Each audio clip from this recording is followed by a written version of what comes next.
Magkano naman yan? Ito, 980 lang to, boss. 980 may kasamang pitso. May kasamang petso, may kasamang hitang inasal, Hita na inasal. may kasamang Liempo. liempo. Hindi lang yan, boss. May kasama pa yung bagnet. Totoo ba yan?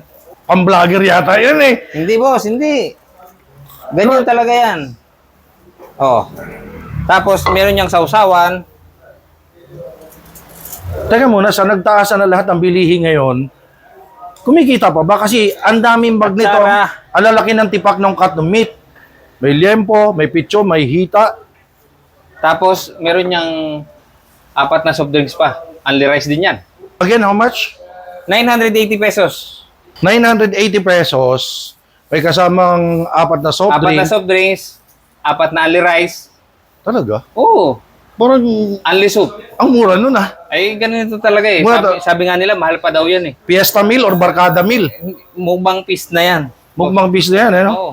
Oh, ito talaga naantayin ng lahat yung ating Tiki Man Time. Abangan nyo guys, sa ating Tiki Man Time, ang inihaw platter naman ni Kuya Jigs Goto Bulalo dito sa 150 Matatag Street, Diliman, Quezon City.